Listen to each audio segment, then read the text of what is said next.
Did you know Chewie, Ron Weasley, and Kevin Pearson all appear in the same opera? What? You're saying that's impossible? Well, let me tell you, they are even the same person.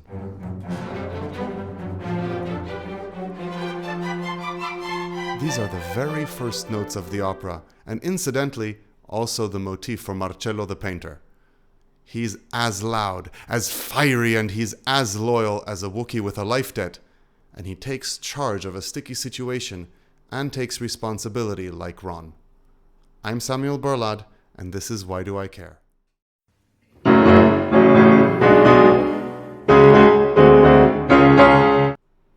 Welcome back, friends, to another episode of Why Do I Care? Today's episode is all about the painter Marcello. Marcello is exuberant, loud, and witty. He lives life to its fullest. I think he's a lot like Kevin in This Is Us. Or maybe Howard in The Big Bang Theory, except he's less socially awkward and less of an embarrassment to be around than Howard is. In one of the most iconic scenes in the opera, when their landlord Benoit shows up to collect the rent, it is Marcello that takes the lead and figures out a way to distract him and to wrangle their way out of paying the rent. I guess we need to discuss some of the moral issues of the opera at this point. There are several instances in which our heroes get out of paying throughout the opera, and although they are poor, struggling artists, and we are clearly meant to sympathize with them, obviously, not paying one's rent or paying the bill at a restaurant is not okay. We are meant to cheer with our heroes when they unceremoniously kick Benoit out the door. That does not mean that their actions are right. In the musical Rent, which, as we have discussed in previous episodes, go check them out, by the way, if you haven't seen them yet. It's based on La Bohème, remember? This issue is taken to the extreme. While in La Bohème, the heroes are really penniless and simply cannot afford the rent, or the restaurant for that matter, in Rent, all of the leads come from good backgrounds and basically refuse to pay their rent out of a sense of entitlement. In a way, this idea of sticking it to the man is quite problematic. I recently saw a Facebook video of someone insisting on picking up something for free that someone else had listed for sale for a relatively cheap price.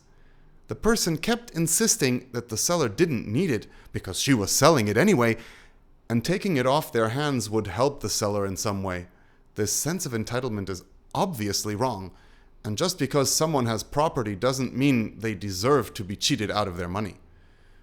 To a large extent, La Bohème is full of this problem, but the characters are so charming and lovable that we forgive them this issue and we cheer them on. Also, as opposed to the situation in Rent, the social situation is quite different, and especially in the case of Mimi and her illness, the comparison is somewhat lacking. There was no healthcare system at all back then, and no help to be had for the poor. You know, Marcello reminds me a bit of Barney in How I Met Your Mother, because Marcello is the king of sticking it to the man. I also think he's probably the main tenant on the lease, and the dominant character in the group who will generally take the lead. But Marcello is also the one the others might confide in. His weakness, if you can call it that, is his love for Musetta. He only ever loses his composure and wit around her. When they fight, the whole city knows about it. And when they are passionate, well, I guess the whole city knows about that too. Just like Rachel and Ross in Friends. This is why Marcello's descriptions of her when she first shows up are so damning, and their reunion at the end of the same scene is so gratifying, both musically and dramatically. The entirety of Act 2 builds up to the tremendous musical climax at the end of the act. Let's listen to it, even though it obviously cannot have the full effect without listening to all of the build-up.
Act 3, Marcello is trying to mediate between Rodolfo being unable to support Mimi in her illness and Mimi not wanting to be a burden.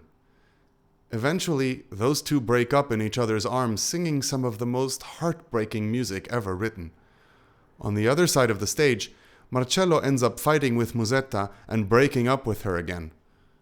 That's a lot like Kevin Pearson when he was dealing with his uncle's addiction and with his girlfriend Zoe. Marcello and Musetta, their fight serves to accentuate the difference between the two couples. Puccini's ability to write such a realistic fight into the music is a credit to his genius. Let's listen to a bit of that together.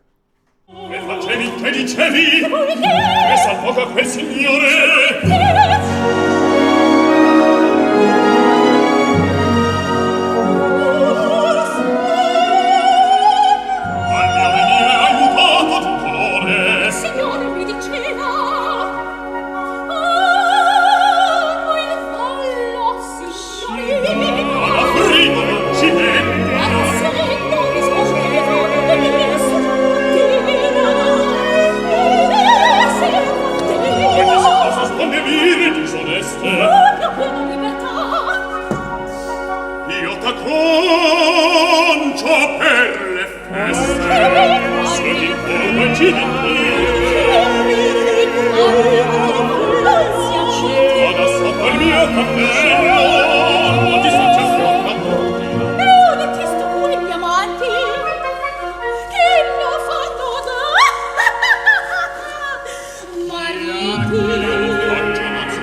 It seems that Marcello really cares a lot about both his friends and the love of his life. When his friends need to talk to him here in Act 3, he could have let them deal with their own problems, but instead he listens and tries his best to help. He ends up losing Musetta, at least for the time being, but he tries to help. And that's what counts, at least for me. Maybe he's ultimately most like everyone's favorite Wookie Chewbacca, or maybe even Ron Weasley from the Potterverse, emotional, exuberant and funny, but also fiercely loyal until the very end. It doesn't hurt either that our Marcello is a ginger.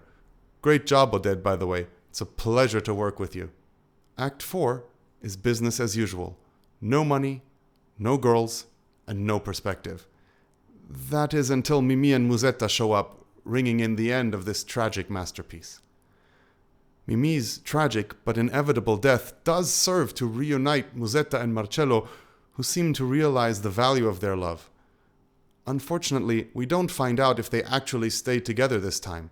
I certainly hope they do. I hope you enjoyed getting to know Marcello. If you did, please like and subscribe and follow me for more about why you should care about opera. Let me know what you think down in the comments.